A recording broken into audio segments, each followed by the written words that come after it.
आज हम देखने वाले हैं इंडियन पॉलिटी का बहुत ही महत्वपूर्ण टॉपिक, राष्ट्रपति। इस वीडियो में हम राष्ट्रपति से रिलेटेड सभी अनुच्छेद ट्रिक से याद करेंगे, राष्ट्रपति का निर्वाचन की पद्धति आसान भाषा में समझेंगे और फिर अभी तक चुने गए सभी राष्ट्रपति के नाम ट्रिक से याद करेंगे और उनके कार्यकाल के साथ उनके बारे में समझेंगे। तो चलिए वीडियो स्टार्ट करते हैं। जी, और ये टॉपिक इतना जरूरी है कि शायद ही कोई परीक्षा हो जिसमें इससे सवाल ना आते हों। बिल्कुल। तो सबसे पहले शुरू करते हैं उन अनुच्छेदों से जो राष्ट्रपति पद की नींव है, मतलब अनुच्छेद 52 से लेकर 61 तक। हाँ, और इनको याद करने के लिए एक बहुत फेमस ट्रिक भी है। पकाने को का दुर्योदशम। जी, ये एक लाइन में 10 अनुच्छेद कवर कर लेती है। तो चलिए इसे एक एक करके समझते हैं। जरूर। तो पहला अक्षर है प, अनुच्छेद 52। प से पद, बहुत सीधा सा है। अनुच्छेद 52 कहता है कि भारत का एक राष्ट्रपति होगा। ये पद राष्ट्र की एकता का प्रतीक है। ठीक है, प से पद। इसके बाद है का से कार्यपालिका शक्ति, अनुच्छेद 53। इसका मतलब है कि संघ की सारी एग्जीक्यूटिव पावर राष्ट्रपति में ही होगी। लेकिन असल में तो वो पावर प्रधानमंत्री और उनकी कैबिनेट इस्तेमाल करती है ना? बिल्कुल, राष्ट्रपति संवैधानिक प्रधान हैं, पर वास्तविक प्रधान प्रधानमंत्री ही होते हैं। ये एक बहुत ही महीन संतुलन है। तो प हो गया, का हो गया, अब नी। अनुच्छेद 54, मी से निर्वाचन, यानी राष्ट्रपति का चुनाव। और ये कोई आम चुनाव जैसा नहीं होता। हाँ, उन्हें एक निर्वाचक मंडल मतलब एक इलेक्टोरल कॉलेज चुनता है। सही कहा। और इस कॉलेज में कौन कौन होता है ये जानना बहुत जरूरी है। इसमें लोकसभा और राज्यसभा के चुने हुए सदस्य होते हैं और राज्यों की विधानसभाओं के भी चुने हुए सदस्य। एकदम सही। यहाँ चुने हुए मतलब इलेक्टेड मेंबर्स पर ध्यान देना जरूरी है। मनोनीत सदस्य, जैसे राज्यसभा के वो 12 सदस्य, वो वोट नहीं डाल सकते। अच्छा, और केंद्र शासित प्रदेशों का क्या? जैसे दिल्ली और पुडुचेरी। हाँ, 17वें संशोधन के बाद दिल्ली, पुडुचेरी और अब जम्मू कश्मीर की विधानसभाओं के निर्वाचित सदस्यों को भी इसमें शामिल कर लिया गया है। ये तो बहुत क्लियर हो गया। तो अब ट्रिक में आगे बढ़ते हैं। नी के बाद है को यानी कोटा या निर्वाचन का तरीका, जो अनुच्छेद 55 में है। इसे एकल संक्रमणीय मत पद्धति कहते हैं। ये सुनने में बहुत भारी लगता है। आसान भाषा में इसका क्या मतलब है? देखिए, इसका मतलब है कि आप सिर्फ एक उम्मीदवार को वोट नहीं देते, आप अपनी पसंद बताते हैं, मतलब वरीयता देते हैं कि मेरी पहली पसंद ये है, दूसरी ये और तीसरी ये। ओ, तो ये प्रेफरेंस वाला सिस्टम है। जी, इससे ये सुनिश्चित होता है कि जीतने वाले को ज्यादा से ज्यादा लोगों का समर्थन मिले। अच्छा, अब ट्रिक में अगला अक्षर है का से कार्यकाल, अनुच्छेद 56। ये तो सब जानते हैं, पद ग्रहण करने की तारीख से 5 साल का होता है। बिल्कुल। कार्यकाल के बाद अनुच्छेद 57। मतलब दोबारा नियुक्ति। मतलब क्या कोई व्यक्ति फिर से राष्ट्रपति बन सकता है? हाँ, भारत में इसकी कोई सीमा नहीं है, कोई कितनी भी बार चुनाव लड़ सकता है। जी, हालांकि डॉक्टर राजेंद्र प्रसाद के बाद ये एक परंपरा सी बन गई है कि कोई भी 2 बार से ज्यादा नहीं रहा।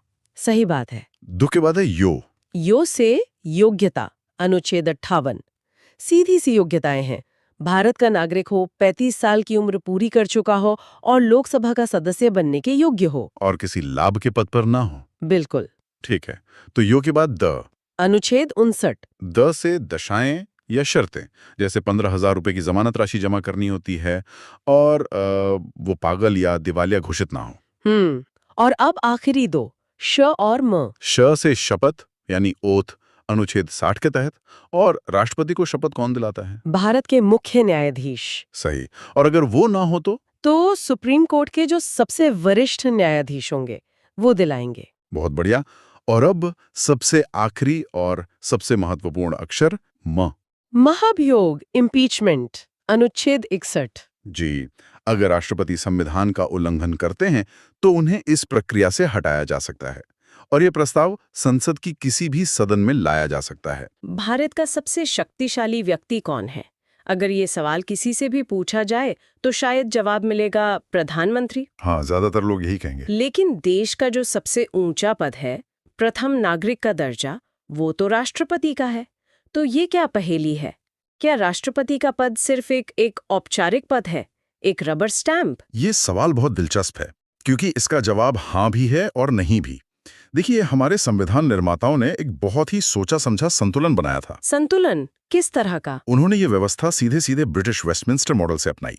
वो एक ऐसा राष्ट्र प्रमुख चाहते थे जो पूरे देश की एकता का प्रतीक हो, जो रोजमर्रा की राजनीतिक खींचतान से ऊपर रहे। अच्छा। इसलिए उन्होंने सरकार चलाने की जो असली शक्ति है वो प्रधानमंत्री और उनके मंत्रिमंडल को दी, और पद की गरिमा और सम्मान राष्ट्रपति को। मतलब एक तरह से राष्ट्रपति देश के मुखिया हैं और प्रधानमंत्री सरकार के मुखिया। बिल्कुल सही। इसे किसी असल उदाहरण से समझ सकते हैं? हाँ, क्यों? जीएसटी कानून को ले लीजिए। ये विचार किसका था?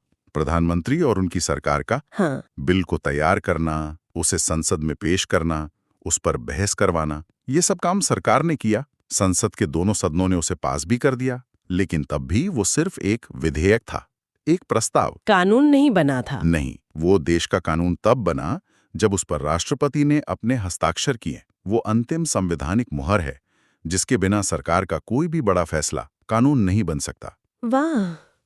यानी संविधान की बुनियाद ही इसी बात पर रखी गई है कि एक राष्ट्रपति का पद होगा और देश की सारी कार्यकारी ताकत कम से कम कागज पर उन्हीं के पास होगी। अनुच्छेद 52 और 53 यही कहते हैं। तो फिर अगर ये पद इतना महत्वपूर्ण और सम्मानित है, तो इस पर बैठे व्यक्ति को चुनता कौन है? ये प्रक्रिया तो हमारे आम चुनावों जैसी बिल्कुल नहीं है। बिल्कुल नहीं, ये एक अप्रत्यक्ष चुनाव है। अप्रत्यक्ष मतलब ये कि देश की आम जनता सीधे वोट नहीं डालती। राष्ट्रपति को चुनने का काम एक खास समूह करता है, जिसे निर्वाचक मंडल या इलेक्टोरल कॉलेज कहते हैं। और इस चुनाव का संचालन वो भारत का चुनाव आयोग करता है। ठीक है, तो इस निर्वाचक मंडल में कौन-कौन लोग होते हैं? इसमें हमारे ही चुने हुए प्रतिनिधि होते हैं। मोटे तौर पर 3 तरह के लोग। पहला, लोकसभा के सभी चुने हुए सांसद। दूसरा, राज्यसभा के सभी चुने हुए सांसद। और तीसरा, देश के सभी राज्यों की विधानसभाओं के चुने हुए विधायक। अच्छा, इसमें केंद्र शासित प्रदेश भी शामिल है? हाँ, दिल्ली, पुडुचेरी और अब जम्मू कश्मीर जैसे केंद्र शासित प्रदेशों की विधानसभाओं के विधायक भी शामिल हैं। आपने हर बार चुने हुए शब्द पर जोर दिया। इसका मतलब है कि जो सदस्य मनोनीत होते हैं, यानी जिन्हें नॉमिनेट किया जाता है, वो इसमें हिस्सा नहीं लेते। एकदम सही पकड़ा। यही इस पूरी प्रक्रिया का सबसे दिलचस्प पहलू है। वो कैसे? जैसे राज्यसभा में राष्ट्रपति खुद कला, साहित्य, विज्ञान और समाज सेवा जैसे क्षेत्रों से 12 सदस्यों को मनोनीत करते हैं। हाँ, करते हैं। अब ये तो जाहिर है कि अगर उन्हीं लोगों को राष्ट्रपति चुनाव में वोट देने का अधिकार दे दिया जाए, तो ये हितों का टकराव होगा। इसलिए निष्पक्षता बनाए रखने के लिए मनोनीत सदस्यों को इस प्रक्रिया से बाहर रखा गया है। ये तो समझ आता है, लेकिन मैंने सुना है कि विधान परिषद के सदस्य भी वोट नहीं देते, जबकि उनमें से भी कुछ चुने हुए होते हैं। ऐसा क्यों? हाँ, इसका कारण भी निष्पक्षता और समानता ही है। भारत के सभी राज्यों में विधान परिषद है ही नहीं। अच्छा, कुछ ही राज्यों में है। हाँ, आज की तारीख में ये सिर्फ 6 राज्यों में है। अगर उनके सदस्यों को वोट देने का अधिकार दे दिया जाता, तो जिन राज्यों में विधान परिषद हैं, उन्हें राष्ट्रपति चुनाव में ज्यादा अहमियत मिल जाती। समझ गई। तो पूरे देश में एक समान व्यवस्था बनाए रखने के लिए ये तय किया गया कि सिर्फ विधानसभाओं के सदस्य ही वोट देंगे। बिल्कुल, विधान परिषदों के नहीं। तो ये तो साफ हो गया कि वोट कौन देगा, लेकिन जिस तरह से वोट दिया जाता है वो भी तो बहुत अलग है। ये ईवीएम वाला बटन दबाने जैसा नहीं है ना? नहीं नहीं, बिल्कुल नहीं। ये सबसे आगे वाला जीतेगा वाला सिस्टम नहीं है। इसे एकल संक्रमणीय मत पद्धति यानी सिंगल ट्रांसफरेबल वोट सिस्टम कहते हैं। ये तो सुनने में ही बहुत जटिल लग रहा है। आसान भाषा में समझे तो ये एक तरह का रैंकिंग का खेल है। हर वोटर को एक बैलेट पेपर मिलता है, जिस पर वो उम्मीदवारों के नाम के आगे अपनी पसंद लिखता है, 1, 2, 3। मतलब वरीयता देते हैं जी, कि मेरी पहली पसंद ये उम्मीदवार है, दूसरी पसंद वो, और इसी तरह। एकदम सही। और फिर जीत का फैसला कैसे होता है? सबसे पहले पहली पसंद के वोट गिने जाते हैं। जीतने के लिए एक निश्चित कोटा हासिल करना होता है, जो कुल वोटों के आधे से एक ज्यादा होता है। अच्छा। ज्यादातर मामलों में जिसे सबसे ज्यादा पहली पसंद के वोट मिलते हैं, वो ये कोटा हासिल कर लेता है और जीत जाता है। और अगर किसी को भी पहली गिनती में ये जादुई आंकड़ा ना मिले तो? तब असली खेल शुरू होता है।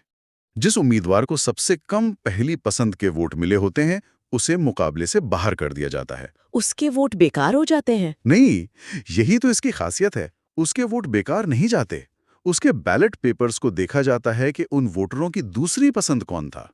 और उन वोटों को उस दूसरी पसंद वाले उम्मीदवार को ट्रांसफर कर दिया जाता है। ओह, यह प्रक्रिया तब तक चलती है जब तक किसी एक उम्मीदवार को जीत का कोटा नहीं मिल जाता। ये तो बहुत ही जटिल प्रक्रिया है।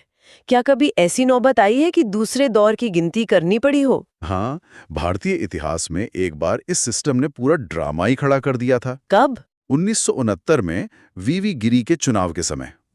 तब पहली गिनती में कोई भी उम्मीदवार जीत का कोटा हासिल नहीं कर पाया था।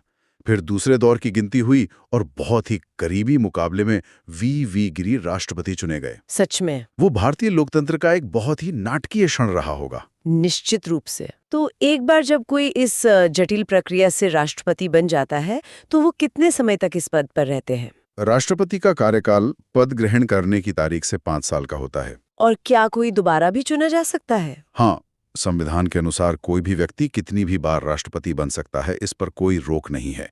लेकिन एक तरह की राजनीतिक परंपरा बन गई है कि एक व्यक्ति एक ही कार्यकाल पूरा करता है। लेकिन कोई अपवाद भी है इसका? हाँ, इसके अकेले अपवाद थे हमारे पहले राष्ट्रपति डॉक्टर राजेंद्र प्रसाद। वो 2 बार इस पद के लिए चुने गए। चलिए अब योग्यताओं पर आते हैं। अगर किसी को राष्ट्रपति का चुनाव लड़ना हो तो उसके लिए क्या शर्तें हैं? क्या कोई भी आम भारतीय नागरिक चुनाव लड़ सकता है? सैद्धांतिक रूप से शर्तें बहुत सीधी साधी हैं। व्यक्ति भारत का नागरिक हो, उसकी उम्र 35 साल पूरी हो चुकी हो, वो लोकसभा का सदस्य बनने की योग्यता रखता हो और किसी लाभ के पद पर ना हो। हाँ बिल्कुल, इन शर्तों को तो देश के लाखों लोग पूरा करते होंगे। तो फिर हर कोई चुनाव क्यों नहीं लड़ता? असली बाधा कहाँ है? असली बाधा आती है नामांकन पत्र दाखिल करते समय। वहाँ क्या होता है? उम्मीदवार को अपने नामांकन के लिए निर्वाचक मंडल से, यानी सांसदों और विधायकों में से कम 50 लोगों को प्रस्तावक के तौर पर लाना होता है। 50? और 50 अन्य लोगों को अनुमोदक के तौर पर। और ये 100 लोग अलग अलग होने चाहिए। अरे वाह, यानी 100 सांसदों या विधायकों का समर्थन तो सिर्फ फॉर्म भरने के लिए चाहिए। यहीं पर आम आदमी की दावेदारी तो लगभग खत्म ही हो जाती है। बिल्कुल, यही वो शर्त है जो सुनिश्चित करती है कि केवल गंभीर उम्मीदवार जिनके पास पर्याप्त राजनीतिक समर्थन हो वही मैदान में उतरें। और कोई शर्त?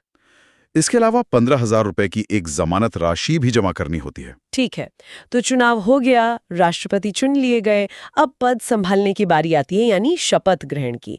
ये कौन करवाता है? राष्ट्रपति को उनके पद की शपथ भारत के मुख्य न्यायाधीश यानी सुप्रीम कोर्ट के चीफ जस्टिस दिलाते हैं। और अगर वो मौजूद ना हो तो उनकी अनुपस्थिति में सुप्रीम कोर्ट के जो भी सबसे वरिष्ठ न्यायाधीश होते हैं वो इस कर्तव्य को निभाते हैं। पद पर बैठाने की प्रक्रिया इतनी विस्तृत है, तो क्या उन्हें पद से हटाने की भी कोई प्रक्रिया है, या एक बार चुने जाने के बाद राष्ट्रपति को 5 साल से पहले हटाया ही नहीं जा सकता? उन्हें हटाया जा सकता है, लेकिन ये प्रक्रिया इतनी ज्यादा कठिन बनाई गई है कि वो लगभग नामुमकिन जैसी है। क्या कहते हैं इस प्रक्रिया को? इस प्रक्रिया को महाभियोग या इम्पीचमेंट कहते हैं, और ये सिर्फ 2 ही आधारों पर शुरू हो सकती है। पहला, संविधान का उल्लंघन करने पर, और दूसरा किसी विदेशी राष्ट्र के प्रभाव में आने पर। ये सुनने में तो वाकई बहुत गंभीर आरोप हैं। और प्रक्रिया चलती कैसे है? महाभियोग का प्रस्ताव संसद के किसी भी सदन में, लोकसभा या राज्यसभा में शुरू किया जा सकता है। कोई भी सदन शुरू कर सकता है? हाँ, कोई भी। लेकिन ऐसा करने से कम 14 दिन पहले राष्ट्रपति को एक लिखित नोटिस देना होता है, जिस पर उस सदन के कम से कम 1/4 सदस्यों के हस्ताक्षर होने चाहिए। 1/4 सदस्य? ये तो शुरू करने के लिए बहुत बड़ी संख्या है। बिल्कुल। नोटिस देने के बाद प्रस्ताव पर सदन में बहस होती है और उसे पास करने के लिए 2/3 सदस्यों का बहुमत चाहिए होता है। ये एक असाधारण बहुमत है। और अगर एक सदन से पास हो गया तो? तब प्रस्ताव दूसरे सदन में जाता है। दूसरा सदन इन आरोपों की जांच करता है।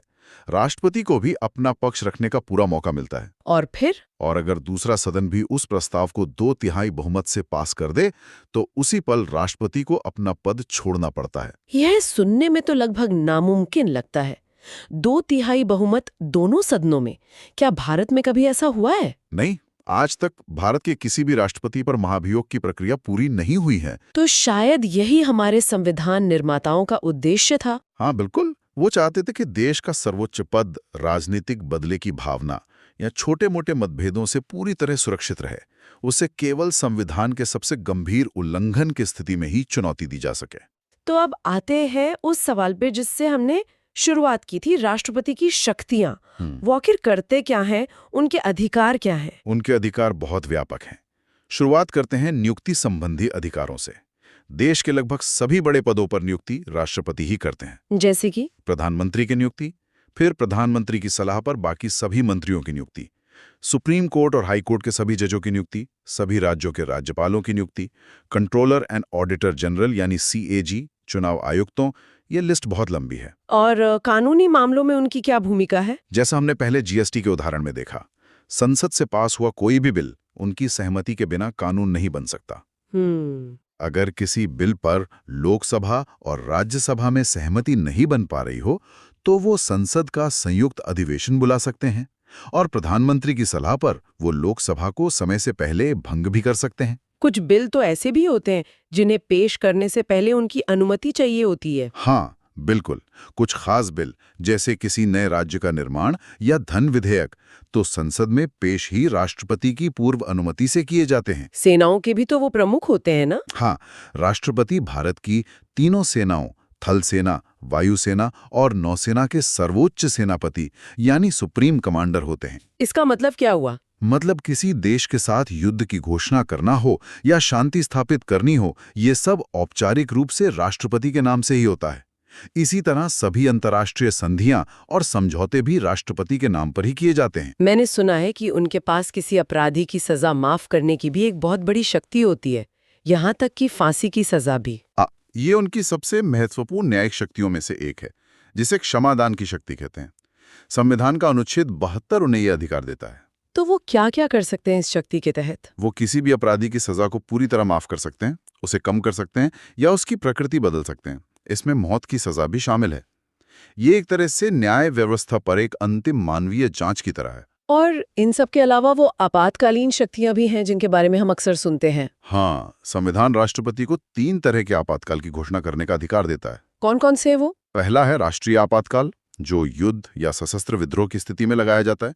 दूसरा है राष्ट्रपति शासन, जो तब लगाया जाता है जब किसी राज्य की सरकार संविधान के अनुसार काम न कर पा रही हो। और तीसरा है वित्तीय आपातकाल, जब देश की आर्थिक स्थिरता को खतरा हो। क्या ये तीनों कभी लगे हैं? राष्ट्रीय आपातकाल और राष्ट्रपति शासन तो कई बार लग चुके हैं, लेकिन एक दिलचस्प तथ्य ये है कि वित्तीय आपातकाल, जिसकी व्यवस्था हमारे संविधान में है, वो आज तक भारत में कभी भी नहीं लगाया गया है। राजेंद्र की राधा जागीरी फखरुद्दीन रेड्डी के जेल में तब रमाशंकर नारायण की कलम से प्रतिभा प्रणव कोविद मुर्मू निकले। अरे वाह, ये सिर्फ एक वाक्य नहीं है। नहीं, बिल्कुल नहीं। ऐसा लगता है जैसे इसमें मतलब कोई गहरा अर्थ या कोई पूरी सूची छिपी हुई है। बिल्कुल, और इसमें एक लय है, एक प्रवाह है। चलिए इसको खोलकर देखते हैं। पहला हिस्सा है राजेंद्र। हाँ, ये तो स्पष्ट रूप से भारत के पहले राष्ट्रपति डॉक्टर राजेंद्र प्रसाद की ओर इशारा करता है। और फिर राजेंद्र की राधा में जो राधा है वो सर्वपल्ली राधाकृष्णन के लिए है। मतलब जिस तरह से इसे बनाया गया है काफी सरल और यादगार है। सही। अगला हिस्सा है जागीरी। यहाँ 2 नाम एक साथ आते हैं। हाँ, जा से जाकिर हुसैन और गिरी से वीवी गिरी। एक ही क्रिया में 2 राष्ट्रपतियों के नाम। बिल्कुल, और ये सिर्फ नाम नहीं है, ये घटना को भी बताता है। अच्छा। हाँ, डॉक्टर जाकिर हुसैन पद पर रहते हुए निधन हो गया था और उनके बाद जो वो राजनीतिक उथल पुथल हुई वो सब गिरी के चुनाव से जुड़ी है। इसके बाद आता है फखरुद्दीन रेड्डी की जेल में। यहाँ भी 2 नाम है। फखरुद्दीन तो सीधा फखरुद्दीन अली अहमद से जुड़ता है, आपातकाल वाला दौर। हाँ वही। और रेड्डी का मतलब है नीलम संजीव रेड्डी। और फिर जेल शब्द वो ज्ञानी जैल सिंह के नाम को याद रखने के लिए इस्तेमाल किया गया है। बहुत ही रचनात्मक है ये। सही में, और सांकेतिक भी बहुत है। वाक्य का अगला खंड है तब रमाशंकर नारायणन। यहाँ 3 नाम एक क्रम में है। रमा का उपयोग आर वेंकटरमन के लिए किया गया है, और उनके समय में तो काफी राजनीतिक अस्थिरता भी थी, बहुत ज्यादा। फिर शंकर मतलब शंकर दयाल शर्मा। हाँ। और नारायण जो KR नारायणन को दर्शाता है, भारत के पहले दलित राष्ट्रपति। इसके बाद एक बहुत ही प्रभावशाली शब्द आता है की कलम से। कलम शब्द, ये सुनते ही तुरंत डॉक्टर APJ अब्दुल कलाम की याद आती है। और कोई हो ही नहीं सकता। बिल्कुल, ये उनकी पूरे व्यक्तित्व से भी जुड़ता है, उनकी पूरी विरासत से। और अब वाक्य का अंतिम हिस्सा प्रतिभा प्रणव कोविद मुर्मू निकले। ये हमें बिल्कुल हाल के राष्ट्रपतियों तक ले आता है। प्रतिभा यानी प्रतिभा देवी सिंह पाटिल, भारत की पहली महिला राष्ट्रपति। हाँ, फिर प्रणव से प्रणब मुखर्जी, कोविद से रामनाथ कोविंद, और अंत में मुर्मू यानी द्रौपदी मुर्मू। भारत की पहली आदिवासी महिला राष्ट्रपति। कमाल है। इस एक वाक्य ने तो मतलब भारत के सभी राष्ट्रपतियों के नामों को उनके सही क्रम में सफलतापूर्वक समेट लिया है। बिल्कुल, ये सिर्फ एक ट्रिक नहीं है, ये एक तरह से भारत के लोकतांत्रिक सफर की कहानी है। तो पूरा क्रम एक बार फिर से इस वाक्य में है।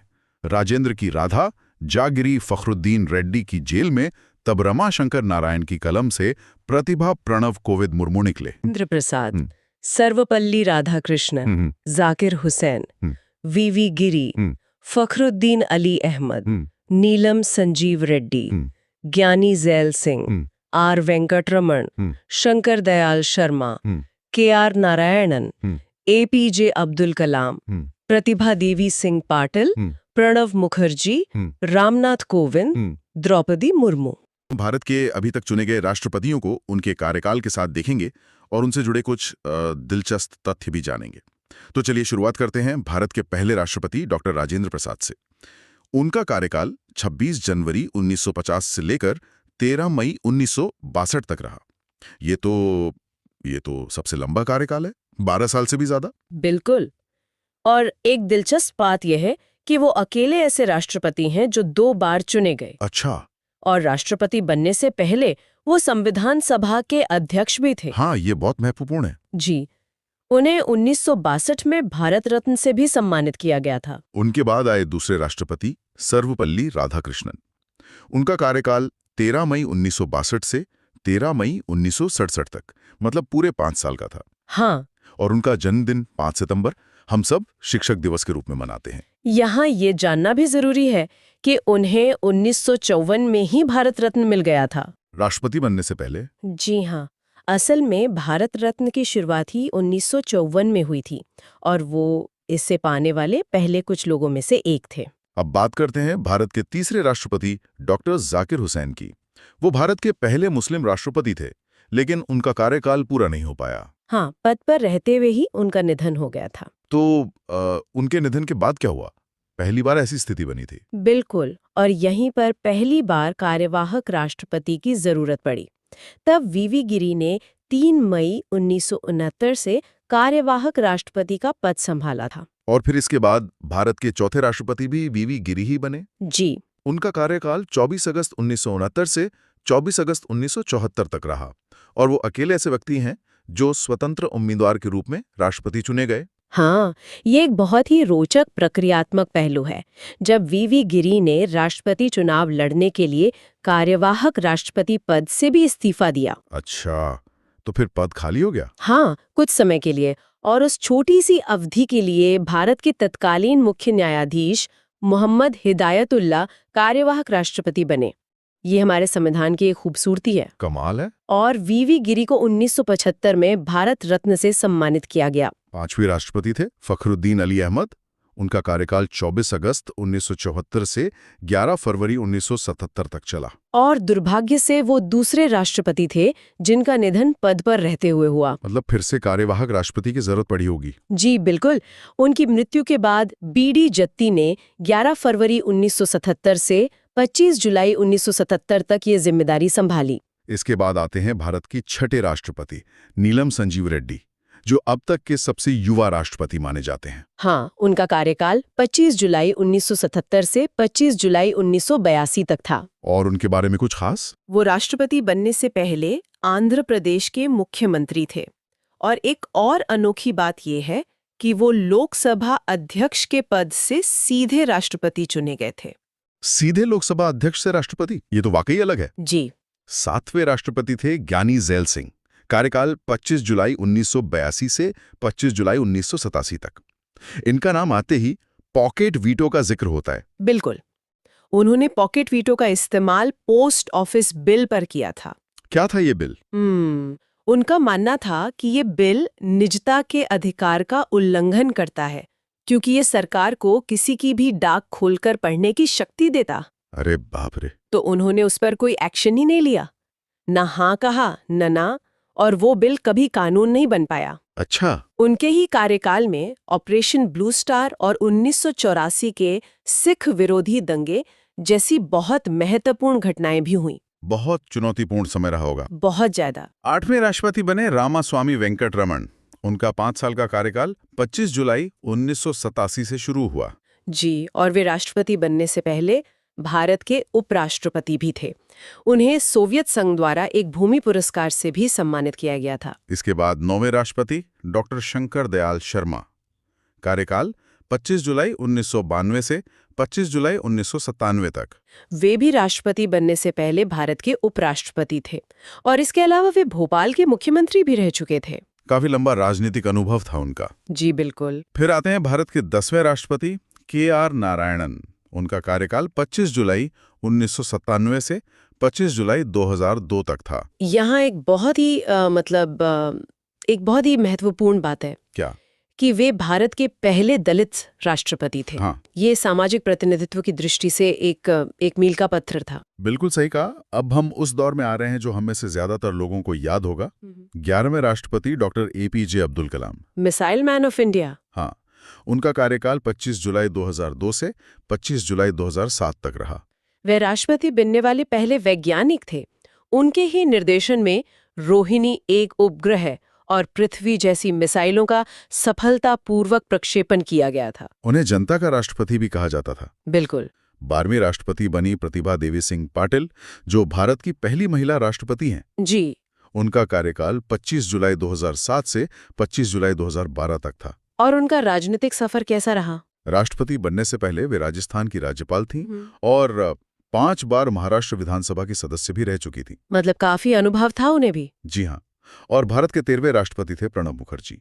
उनका कार्यकाल 25 जुलाई 2012 से 25 जुलाई 2017 तक रहा। बनने से पहले केंद्र सरकार में वित्त मंत्री जैसे कई महत्वपूर्ण पदों पर रह चुके थे। हाँ, उन्हें तो भारतीय राजनीति का चाणक्य भी कहा जाता था। सही बात है। उन्हें 2008 में पद्म विभूषण और फिर 2019 में भारत रत्न से सम्मानित किया गया। और इस सूची में 14वीं राष्ट्रपति बने रामनाथ कोविंद। उन्होंने 25 जुलाई 2017 को पदभार ग्रहण किया। राष्ट्रपति बनने से ठीक पहले वे बिहार के राज्यपाल के रूप में कार्यरत थे। तो ये थी राष्ट्रपति से जुड़ी सारी महत्वपूर्ण बातें। मुझे लगता है हमने परीक्षा के नजरिए से लगभग सभी जरूरी पॉइंट्स कवर कर लिए हैं। जी, तो चलिए है ये वीडियो आपको पसंद आया होगा तो वीडियो को लाइक एंड शेयर करें। ऐसी ही और इंटरेस्टिंग वीडियो देखने के लिए चैनल को सब्सक्राइब जरूर करें। नमस्कार।